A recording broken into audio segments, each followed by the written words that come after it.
दोस्तों मैं विजय एक बार फिर आपका बहुत बहुत स्वागत करता हूं हिस्ट्री विद युवा में।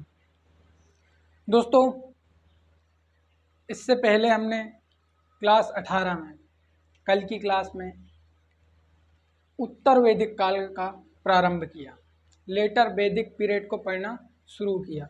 दोस्तों हमने पूरे लेटर वैदिक पीरियड को एक कहानी के रूप में समझा, एक कहानी की तरह उसकी आर्थिक सामाजिक सारी स्थितियों को हमने एक कहानी की तरह समझा है। आपने अगर वीडियो नहीं देखा है तो प्लेलिस्ट में जाकर आप वीडियो ज़रूर देखें, क्लास नंबर 18। क्योंकि दोस्तों कहानी की तरह समझने के बाद हम फिर डिटेल में जब चीज़ों को समझते हैं तो हमें सारी चीज़ें समझ में आती है। तो दोस्तों प्लेलिस्ट में जाएं, वीडियो को पूरा देखें और उसके बाद यहाँ से क्लास को आगे देखना शुरू करें। दोस्तों आज की हमारी क्लास में हम उत्तर वैदिक काल में आर्यों के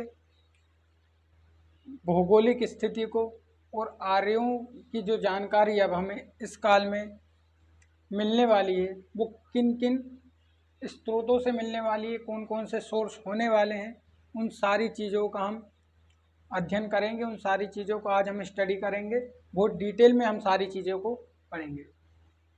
दोस्तों चैनल को सब्सक्राइब करके ज़रूर रखें, बहुत मज़ा आ रहा है, बहुत अच्छे से मैं सारी चीज़ें क्लियर कर रहा हूँ और कई लोगों के कमेंट्स भी आ रहे हैं, फीडबैक भी आ रहा है कि आप अच्छा परफॉर्म कर रहे हो, अच्छी जानकारी दे रहे हो।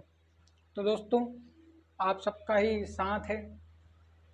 तो दोस्तों उस चैनल को सब्सक्राइब करके बेल आइकन को प्रेस ज़रूर करें, वीडियो को लाइक ज़रूर करें।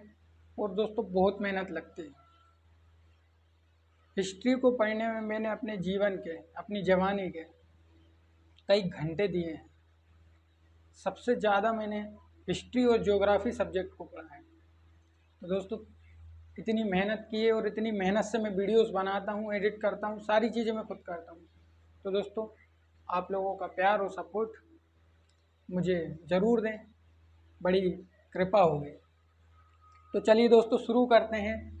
उत्तर वैदिक काल में आर्यों के भौगोलिक स्थिति को और कौन कौन सी चीज़ें हमें उत्तर वैदिक काल के बारे में जानकारी दे रही हैं, इन चीज़ों को आज हम पढ़ेंगे ताकि हमें ये तो पता चल जाए कि अचानक से उत्तर वैदिक काल क्यों कहा जा रहा है। ये तो मैं पढ़ा चुका हूँ, लेकिन कौन कौन सी चीज़ें इसके बारे में हमें जानकारी दे रही हैं। नहीं तो तुम कहोगे विजय भाई तुम देख के आए हो क्या। तो उन सारी चीज़ों को हम पढ़ेंगे कि हमारे पास ये जो एविडेंस हैं जो हमें सबूत देते हैं कि उत्तर वैदिक काल में आर्य किस प्रकार से रहा करते थे और क्या उनकी स्थितियाँ थी। तो दोस्तों शुरू करते हैं बहुत डिटेल में। उत्तर वैदिक काल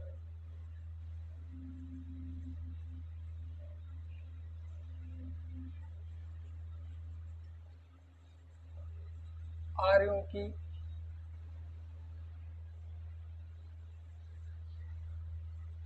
भौगोलिक स्थिति।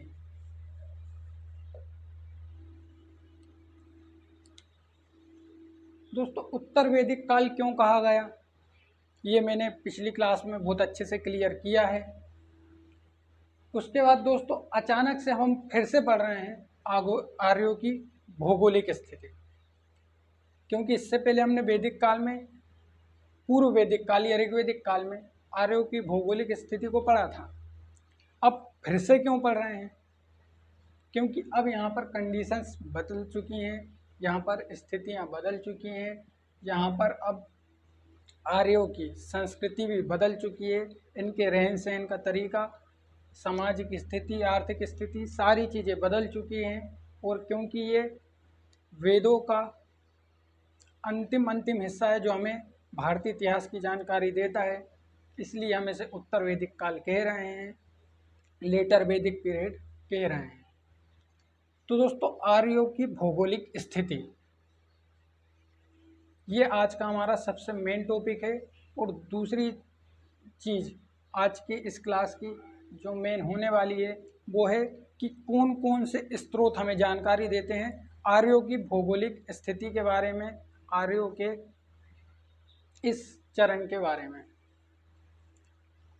तो दोस्तों सबसे पहला शब्द है हमारे पास ज्योग्राफिकल कंडीशन, की भौगोलिक स्थिति क्या रही उत्तर वैदिक काल में। तो दोस्तों हमने पढ़ा था, गलत बना दिया यार, इसको मिटाना पड़ेगा।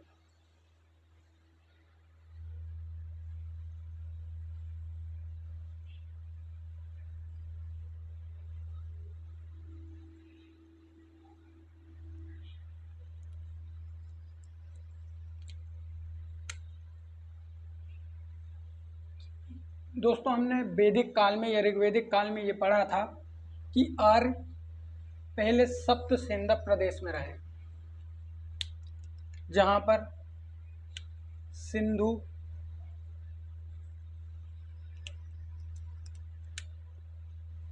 हमारी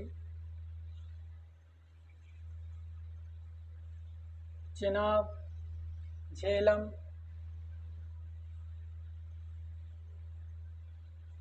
रावी, सतलज और ब्यास।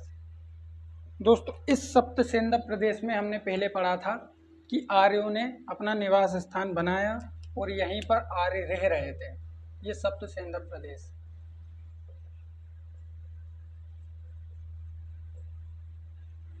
इन 7 नदियों के तट पर भारत के उत्तर पश्चिमी हिस्से पर आर्यों ने अपना डेरा जमाया था।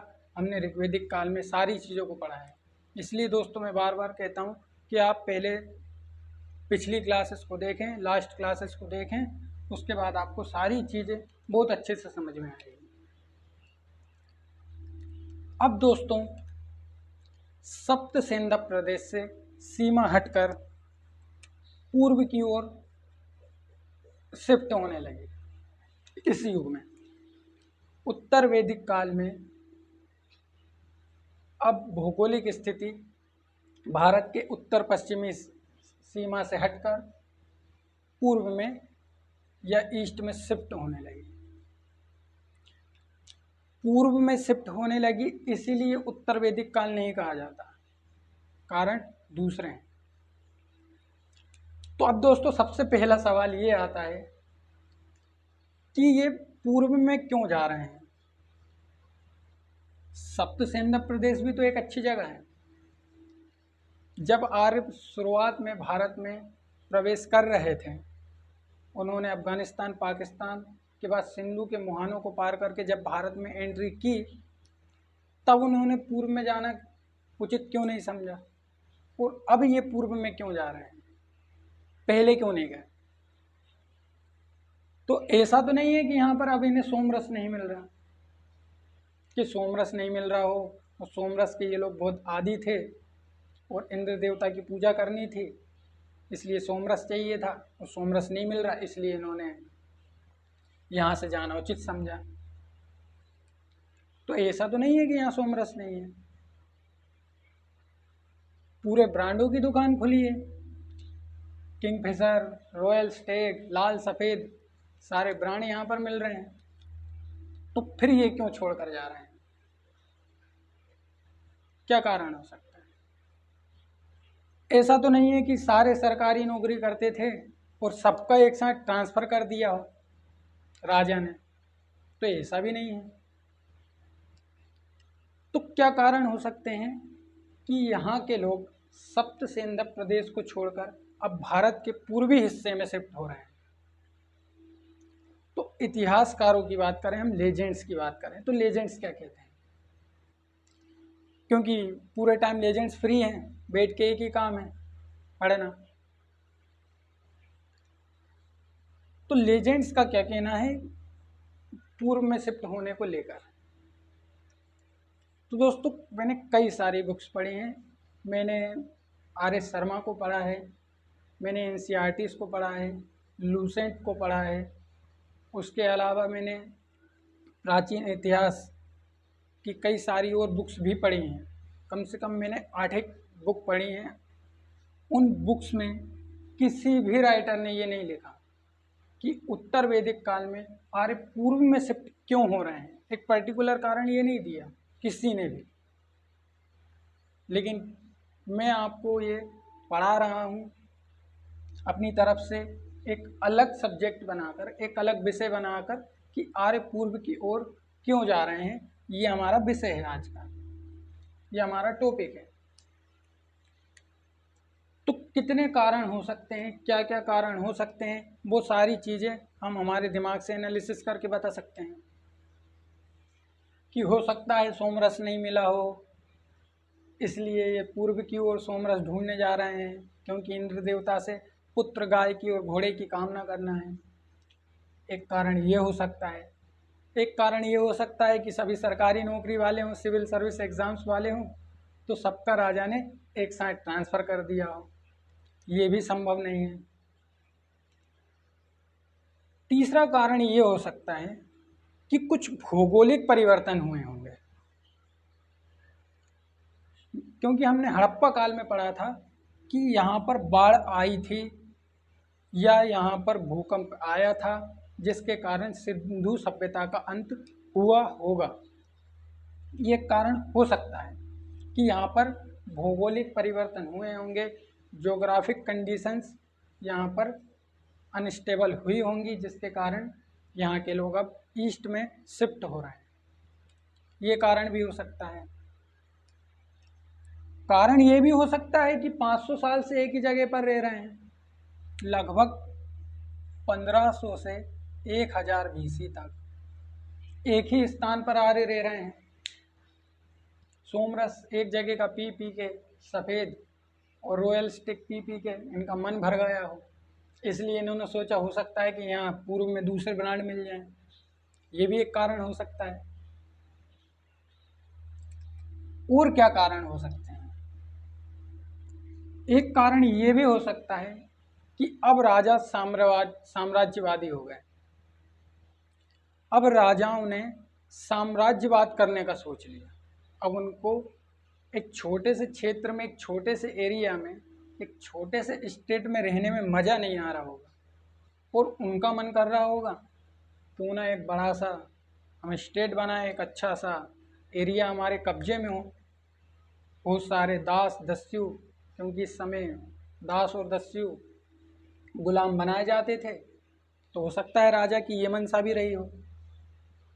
तो इतने कारण मुझे लगते हैं कि आर्य उत्तर पश्चिम को छोड़कर पूर्व में जा रहे हैं, तो ये कारण हो सकते हैं।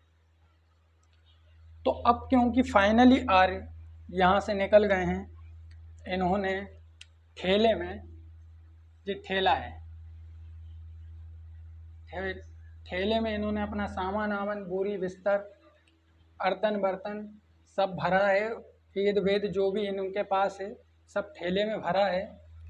सोमरस पूरा एक बाटल, एक कुप्पा भर के पूरा ये लोग यहाँ से निकले हैं, और ये जहाँ से सीधा जा रहे हैं ईस्ट में, और ईस्ट में ये लोग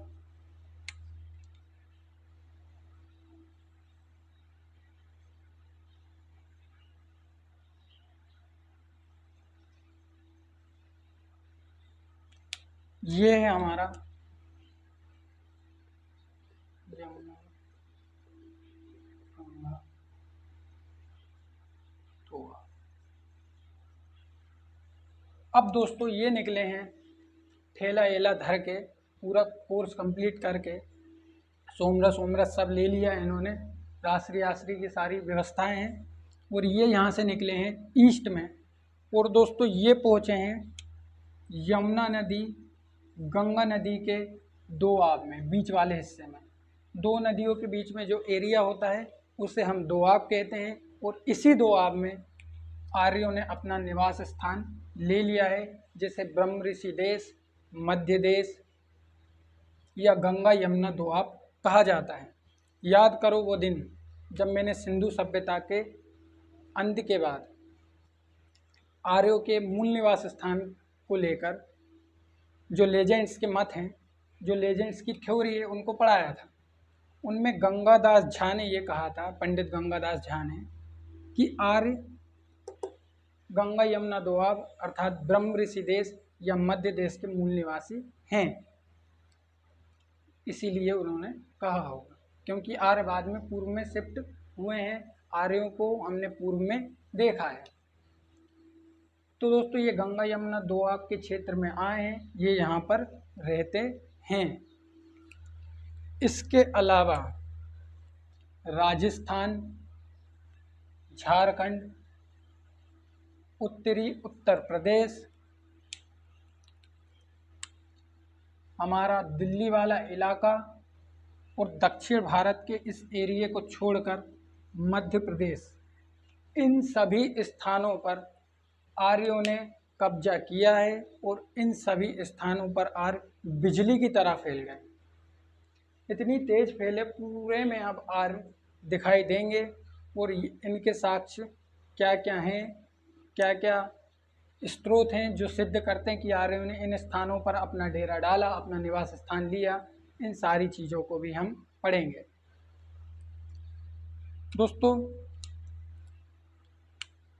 ये हमारा राजस्थान, एमपी जहाँ पर मैं रहता हूँ, ये मेरा मूल निवास स्थान है। झारखंड, यूपी और दिल्ली भारत की वर्तमान राजधानी, इन स्थानों पर अब आर्य रह रहे हैं। और क्योंकि ये कहा गया है कि अब राजा साम्राज्यवादी हो गए हैं, तो राजा ने बड़े बड़े क्षेत्रों पर कब्जा करने का सोचा होगा, जिनमें राजस्थान, एमपी, जम्मू कश्मीर, यूपी और दिल्ली जैसे क्षेत्र शामिल हैं।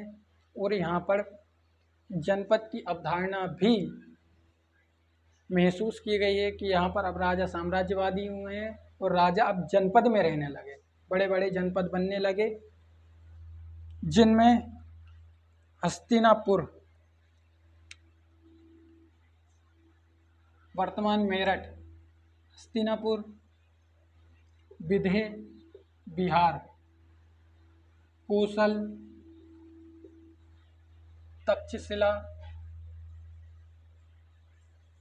तक्षशिला को भी मैं बहुत डिटेल में पढ़ाऊँगा।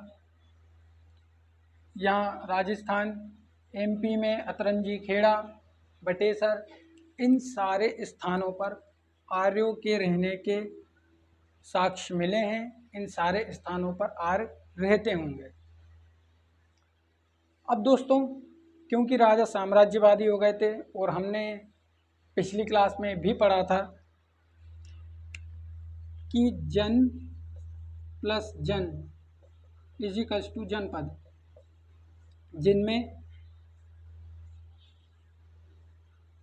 पुरु प्लस भरत, इनको मिलकर एक नए क्षेत्र का जन्म हुआ था, एक नए कुरु कबीले का जन्म हुआ था, जिसे हमने कुरुक्षेत्र कहा था।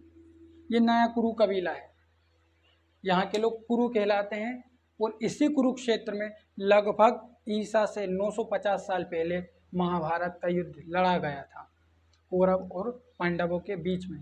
कौरव और पांडव एक ही कबीले के दो समुदाय थे। महाभारत सबने देखी है, सबको इसके बारे में अच्छा खासा नॉलेज है, और जिसने नहीं देखी है उसकी किस्मत फूटी है, उसको अपने देश से कोई मतलब नहीं है अगर जिसने महाभारत और रामायण नहीं देखी हो।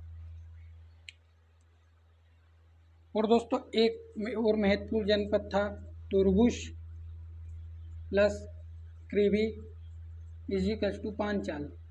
ये इस काल का सर्वाधिक विकसित जनपद था और ऐसा माना जाता है कि जब आर्य उत्तर पश्चिम से पूर्व में शिफ्ट हुए हैं तो यहाँ पर पहली बार आदमी ने आदमी को देखा है। ऐसा मतलब नहीं है कि यहाँ सब अंधे थे, सबने एक दूसरे को देखा था, लेकिन यहाँ पर जब ये लोग आए हैं तो यहाँ पर जो लोग रहते हैं और यहाँ पर जो लोग रहते हैं, अब इन लोगों ने एक दूसरे को पहली बार देखा है। और एक दूसरे को पहली बार देखा है, दोस्ती भी हुई है, साथ में मिलकर इन्होंने शासन भी चलाया है। दोस्तों ये जो कुरुक्षेत्र है, इस कुरुक्षेत्र की राजधानी हस्तिनापुर हुआ करती थी। पांचाल ये वर्तमान हमारा रायबरेली ये वाला जो स्थान है, इस स्थान पर हुआ करता था। क्षेत्र की राजधानी हस्तिनापुर थी और पांचाल भी इस काल का सर्वाधिक महत्वपूर्ण जनपद हुआ करता था और इन जनपद में जो लोग रहते थे ये थोड़े बहुत शहरी हो गए थे, क्योंकि हस्तिनापुर में जो युद्ध हुआ था, यहाँ पर जो चीज़ें मिली है उनको देखकर ये लगता है कि यहाँ पर विकास हुआ था, यहाँ पर थोड़ी सी शहरी व्यवस्था आई थी। दोस्तों, तो ये इनके भौगोलिक विस्तार की कहानी थी। और बाकी चीज़ें जब मैं धर्म व्यवस्था में जब हम सारी चीज़ें थोड़ी थोड़ी कर कर पढ़ेंगे, क्योंकि बहुत बड़ा टॉपिक है, वैदिक काल 1000 साल 1500 साल का इतिहास है, तो सारी चीज़ों को अगर हम डिटेल में पढ़ रहे हैं, बड़े एग्ज़ाम के लिए पढ़ रहे हैं, यूपीएससी जैसे एग्ज़ाम के लिए पढ़ रहे हैं, मैं यहाँ लिख भी दूँ यूपीएससी, इस जैसे बड़े एग्ज़ाम के लिए जब हम इस सब्जेक्ट को पढ़ रहे हैं तो हम फुल डिटेल में पढ़ेंगे, और पढ़ने वाले को किसी चीज़ में बोरिंग आनी नहीं चाहिए, बोरियत आना नहीं चाहिए, सारी चीज़ें बहुत मज़ेदार हैं। तो दोस्तों, ये थी आर्यों की भौगोलिक स्थिति। अब बात करते हैं कि उत्तर वैदिक काल के कौन कौन से स्रोत हैं जो हमें इस वैदिक काल की जो अगली शाखा है उत्तर वैदिक काल, इसकी जानकारी देता है। तो दोस्तों, बहुत सारे साक्ष्य हैं। सबसे पहले तो अर्तन बर्तन। ये अर्तन बर्तन क्यों पढ़ना पड़ता है? मुझे भी बहुत बोरिंग लगता है, लेकिन पढ़ना पड़ेगा, और बहुत मज़ेदार तरीके से बर्तन पढ़ाऊँगा, पूरे बर्तन बजा देंगे। तो दोस्तों, अर्तन बर्तन और जितने भी यहाँ पर ग्रंथ लिखे गए हैं, कुछ उसकी मैं शॉर्ट जानकारी दे रहा हूँ, क्योंकि बर्तनों को अलग से पढ़ाना पड़ेगा, बहुत बड़ा टॉपिक है। और धर्म व्यवस्था में मैं सारे ग्रंथों को पढ़ाऊँगा। 3 वेदों का निर्माण क्यों हुआ, उपनिषदों का निर्माण क्यों हुआ, अचानक से भारत में ब्राह्मण ग्रंथ और उसके बाद बौद्ध धर्म, ये सारी चीज़ें क्यों भारत में आई, एक एक क्यों का जवाब मैं आपको अपनी क्लासेस में दूंगा। तो दोस्तों, शुरू करते हैं अब हम स्रोतों को पढ़ना।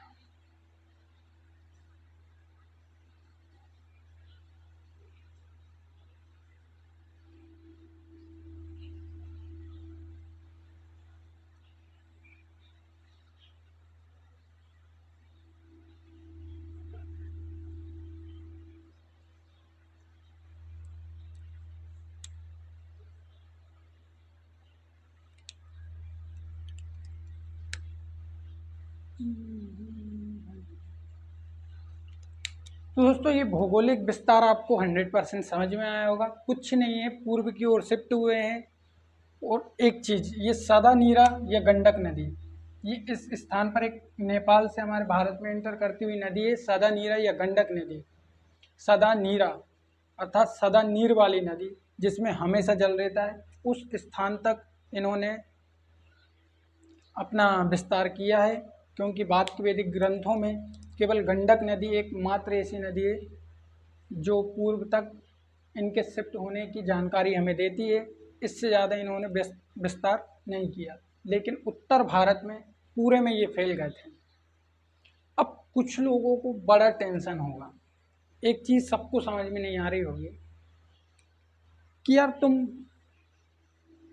शुरू से देख रहे हैं, जब से तुम वीडियो बना रहे हो, कि तुम ऊपरी ऊपरी वाला हिस्सा पढ़ा रहे हो, तुम पश्चिमी भारत पढ़ा रहे हो, तुम उत्तर भारत पढ़ा रहे हो, तुमने दक्षिण भारत नहीं पढ़ा है। तो दोस्तों, दक्षिण भारत में अभी इतिहास की कोई जानकारी हमें मिलती नहीं है, लेकिन कुछ महापाषाण कालीन कब्र जिसमें लोगों को दफनाया जाता, वो वाली कब्र हमें यहाँ पर देखने को मिली है। वो कई सारी कब्रें देखने को मिली है जो दक्षिण भारत में संस्कृति का हिस्सा रही हैं और हमें उनकी संस्कृति की जानकारी देते हैं। ये सारी चीज़ें हम पढ़ेंगे, बस आप मेरे साथ बने रहें। तो दोस्तों, अब हम पढ़ने वाले हैं स्रोत। उत्तर वैदिक काल के स्रोत कि कौन कौन से सोर्स, कौन कौन से रिसोर्सेस हमें जानकारी देते हैं उत्तर वैदिक काल को पढ़ने के लिए। अब ये सवाल है, क्योंकि वहाँ कोई कैमरा तो है नहीं, वहाँ पर कोई सीसीटीवी कैमरा तो लगा नहीं था कि तुम आए और ऑन कर लिया कंप्यूटर में डाल के। हम पढ़ा रहे हैं देश की 142 करोड़ जनसंख्या होने वाली और हमारे सब्सक्राइबर 152। तो दोस्तों थोड़ा सा सपोर्ट किया करें, थोड़ा सा कोऑपरेट किया करें। बहुत मज़ा आता है सारी चीज़ों को पढ़ने में, पर यह है कि आप कोऑपरेट करें। तो दोस्तों स्रोत भी हमें ये लोग ही देंगे, ऐसा तो है नहीं कि स्रोत वहाँ पर भगवान रख के चले गए। क्योंकि अब आर्य जब उत्तर पश्चिम की ओर बढ़े हैं, ये उत्तर पश्चिम की ओर यहाँ से बढ़े हैं, तो ये अर्तन बर्तन, रासरी वासरी के पैकेट, सोमरस की वाइटल, रॉयल स्टेक वगैरह, इनकी ये बहुत शौकीन है। तो ये सारी चीज़ें ये लेकर चले हैं और यहाँ पर इन सारी चीज़ों के साक्ष्य हमें देखने को मिलते हैं। दोस्तों जिस महत्वपूर्ण स्थान पर ये लोग रहे वो था गंगा यमुना नदी के बीच का क्षेत्र, जिसे हम गंगा यमुना दोआब कहते हैं। इस दो आब में, ये गंगा है, ये यमुना है, इस दो आब में हमें भयंकर सारे, इतने सारे बर्तन मिले हैं कि ऐसा लगता है कि ये बर्तन बनाने वाले थे। क्योंकि दोस्तों हमने पढ़ा है कि इनके साथ शिल्पकार, चर्मकार, बढ़ई और अब लोहार भी इनके साथ हैं। और ये लोग बर्तन भी बनाएंगे, अस्त्र शस्त्र भी बनाएंगे, क्योंकि अब इन्हें युद्ध भी करना पड़ेगा। क्योंकि यहाँ पर साम्राज्यवादी हो गए हैं शासक और साम्राज्य का विस्तार भी चल रहा है, तो अब इन्हें युद्ध भी करना पड़ेगा, तो हथियार भी चाहिए। ऐसा तो नहीं है कि बर्तन ही बर्तन मार के ये युद्ध जीत जाए, कुछ नहीं तो सेना को बर्तन ही फेंक के मार दिया। तो दोस्तों बर्तन भी बनाते हैं ये, और हथियार भी बनाते हैं, उपकरण भी बनाते हैं। तो दोस्तों इस स्थान पर गंगा यमुना दोआब वाले क्षेत्र पर सर्वाधिक मात्रा में हमें चित्रित धूसर रंग के बर्तन मिले हैं, ग्रे ब्रेजल्स, जिन्हें हम पीजीडब्ल्यू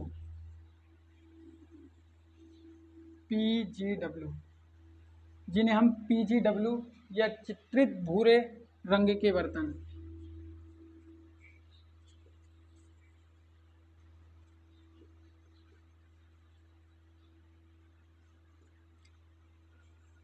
ये बर्तन बहुत ज़्यादा मात्रा में मध्य देश में या गंगा यमुना दोआब के क्षेत्र में, और इसी क्षेत्र में इन्होंने कई सारे बर्तन बनाए। ऐसा नहीं है कि केवल ये पीजीडब्ल्यू वाले बर्तन बना रहे हैं, अर्थात चित्रित भूरे रंग के बर्तन बना रहे हैं। क्योंकि दोस्तों मैं हिंदी मीडियम से हूँ, तो मैं हिंदी में ज़्यादा बात करता हूँ और हिंदी में ही मुझे पढ़ाना अच्छा लगता है। तो पीजीडब्ल्यू वाले बर्तन के साथ साथ इन्होंने काले रंग के, गहरे काले रंग के, हल्के काले रंग के, भारत में ऐसे कलर चलते हैं, तेज लाल, चटक लाल, भयंकर लाल, भयानक लाल, इस प्रकार के कलरों में इनने बर्तन बनाए हैं, जिनमें पीजीडब्ल्यू मुख्य रूप से विशेष अवसरों पर उपयोग किए जाते होंगे।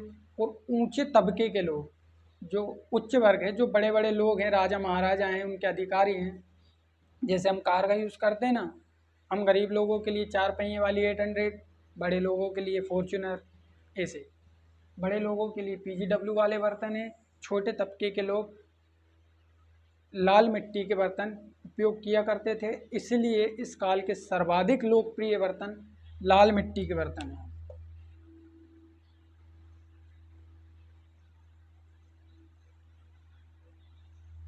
ये सर्वाधिक लोकप्रिय बर्तन है, बहुत ज़्यादा उपयोग में किया है इन्होंने लाल मिट्टी के बर्तनों का। कुछ चित्रित भूरे रंग के बर्तन हैं, ये उच्च वर्ग के लोग इसका उपयोग किया करते होंगे। हो सकता है अनुष्ठानों में उपयोग करते हैं, हो सकता है ये पेग लगाने में भी उपयोग करते हों, हो सकता है ये लोग सामान को रखने में भी इन सारी चीज़ों का उपयोग करते होंगे, क्योंकि थाली भी मिली है खुदाई में, खुदाई में कटोरे मिले हैं, खुदाई में मग मिले हैं, जग मिले हैं, कई सारी चीज़ें मिली हैं। और दोस्तों इस स्थान पर जब और ज़्यादा खुदाई की गई, जब यहाँ और ज़्यादा खुदाई की गई, किरण मशीन लेके गया था, मैं भी गया था, जब यहाँ पर और ज़्यादा खुदाई की गई तब यहाँ पर दोस्तों हमें लोहे की चीज़ें देखने को मिली है। ये चित्रित भूरे रंग के बर्तन देखने को मिले हैं और लगभग 700 बस्तियां देखने को मिली है, जिनमें हस्तिनापुर, कुरुक्षेत्र, विधेय, कोसल, श्रावस्ती, इन सारे स्थानों पर हमें ये बर्तन देखने को मिले हैं। और इसी स्थान पर हमें लगभग 700 बस्तियां देखने को मिली है। दोस्तों PGW अलग से ही पढ़ाना पड़ेगा, बर्तन अलग से पढ़ाने पड़ेंगे और मुझे लोहे का युग भी अलग से एक पूरा टॉपिक पढ़ाना पड़ेगा, क्योंकि लोहे की कहानी बहुत पुरानी है। इसलिए बार बार बोलता हूँ कि चैनल को सब्सक्राइब करके रखें और वीडियो को लाइक ज़रूर करें। बहुत पढ़ना पड़ता है, उसके बाद पढ़ाता हूँ, बहुत पढ़ा है मैंने इतिहास को। तो दोस्तों इस प्रकार की चीज़ें हमें मिली हैं और ये सारी चीज़ें हमें आर्यों के बारे में जानकारी देती हैं। आर्यों की जानकारी ये बर्तन देते हैं जो इस काल के पुरातात्विक साक्ष्य हैं, क्योंकि हमने पढ़ा है और जिसने पहली क्लास देखी होगी उनको 100% पता होगा कि इतिहास कैसे निर्माण किया जाता है, इतिहास को कैसे लिखा जाता है। आप पहले जाके प्लेलिस्ट में देख लेंगे, पहले की वीडियोस देख लेंगे, आपको सारी चीज़ें समझ में आ जाएगी। तो दोस्तों इस काल में ये पुरातात्विक साक्ष्य हैं। और अब हम बात करेंगे साहित्यिक साक्ष्यों की।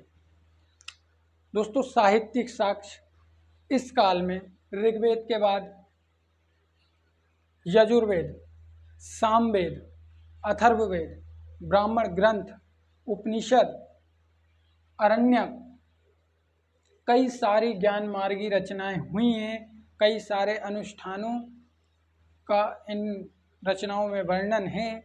इन सारे ग्रंथों से हमें अब आर्यों के उत्तर वैदिक पीरियड की जानकारी मिलने वाली है। अब हमें आर्यों के लेटर वैदिक पीरियड की पूरी इन्फॉर्मेशन यहाँ के जो नए शास्त्र हैं इन शास्त्रों में मिलेगी। दोस्तों पुराणों में भी हमें कई सारे साक्ष्य देखने को मिलते हैं, क्योंकि सारी चीज़ें हमारी साहित्यिक स्रोत हैं। वो साहित्यिक स्रोत वैलिड हैं इतिहास लेखन के लिए, तो सारी चीज़ों को हमें पढ़ना पड़ेगा। तो दोस्तों इस काल में जब आर्य यहाँ से बैलगाड़ी में सामान भर के निकले थे, तो इनके पास केवल एक वेद था जिसका नाम ऋग्वेद था। और ऋग्वेद सबसे महत्वपूर्ण ग्रंथ है, सबसे प्राचीन ग्रंथ है भारत का, और भारत का नाम, दुनिया भर की चीज़ें इसमें वर्णित है। सारी चीज़ें मैंने बहुत डिटेल में पढ़ाई है। तो दोस्तों ये जब यहाँ से निकले हैं, उत्तर पश्चिम से निकले हैं, तो इनके पास केवल ऋग्वेद था। और क्योंकि अब ये गंगा यमुना वाले क्षेत्र में आ गए, और गंगा मैया हमारी ऐसी नदी है कि वहाँ जाते से इंसान भक्ति भावना में डूब जाता है। और वहाँ जाते से यार इतना भक्ति में डूब गए, इतना भक्ति में डूब गए कि सोमरस पिया, राश्री आश्री खाया, तम्बाकू वमाकू घिस के, तेज पीपरमेंट डाल के एक बार मिला के खाया, और जो बैठे हैं तो एक ग्रंथ पूरा लिख के उठ रहे हैं। ऐसा ही करना चाहिए पढ़ाई से पहले। एक कप चाय पियो, पूरा ख़त्म करके ही उठो। तो दोस्तों इस स्थान पर अब आर्य आए हैं और इस स्थान पर इन्होंने बड़े बड़े ग्रंथों की रचना की है। कई सारे उपनिषदों की रचनाएं हुई हैं, जिनमें मुंडक उपनिषद एक महत्वपूर्ण उपनिषद है जो ऋग्वेद से संबंधित है। और इस मुंडक उपनिषद में सत्यमेव जयते वर्णित है। ओम ओम नमः शिवाय वाला ओम, हर पूजा करने से पहले, हर मंत्र को बोलने से पहले ओम शब्द का उच्चारण बेहद महत्वपूर्ण है और अनिवार्य है। इस ओम शब्द की रचना भी यहीं पर हुई है। कई सारे ऐसे तथ्य हैं जो इस काल में हमें देखने को मिले हैं, जो मैं आपको धर्म व्यवस्था पढ़ाते टाइम पढ़ाऊँगा। सारी चीज़ें हम बहुत अच्छे से पढ़ेंगे, क्योंकि ये सारी चीज़ें धार्मिक है, साहित्यिक स्रोत पूरे धार्मिक है, इसलिए धर्म व्यवस्था में हम उनको बहुत डिटेल में पढ़ेंगे। लेकिन क्योंकि हम स्रोत पढ़ रहे हैं, तो हमें साहित्यिक स्रोत में ये पता होना चाहिए कि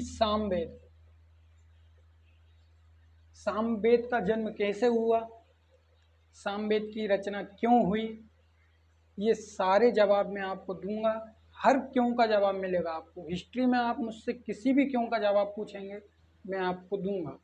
आप मुझसे ज्योग्राफी में किसी भी सवाल को पूछें, मैं आपको 100% जवाब दूंगा, क्योंकि ज्योग्राफी और हिस्ट्री मेरे फेवरेट सब्जेक्ट हैं। दोस्तों, सामवेद, यजुर्वेद और अथर्ववेद, ये इस काल के 3 महत्वपूर्ण वेद हैं। सामवेद, यजुर्वेद, अथर्ववेद। सामवेद में क्या क्या है, धर्म व्यवस्था में सारी चीज़ें पढ़ाऊंगा, इसलिए चैनल को सब्सक्राइब करके रखें। यजुर्वेद में क्या है, अथर्ववेद में क्या है, सब पढ़ेंगे हम। लेकिन हमें अभी इतना पता करना है कि साहित्यिक स्रोत में कौन कौन सी चीज़ें हैं। इसके अलावा ब्राह्मण ग्रंथ, उपनिषद, अरण्यक, इन सारी चीज़ों से, इन सारे ग्रंथों से हमें जानकारी मिलेगी आर्यों के यहाँ के कुकर्मों के बारे में। क्योंकि यहाँ पर अब आर्यों ने इतने कुकर्म किए हैं कि भारतीय इतिहास की समाज व्यवस्था और धर्म व्यवस्था तो नष्ट होने पे है। और क्योंकि हाथ की 5 उंगलियां बराबर नहीं होती, तो सारे लोग भी एक जैसे नहीं हैं। यहाँ पर कुछ ऋषि और ब्राह्मण इतने विद्वान हैं जिन्होंने भारतीय संस्कृति को इतना अच्छे से डिफाइन किया है, अपने आप को इतने अच्छे से डिफाइन किया है। दोस्तों, सारे लोग गलत नहीं होते।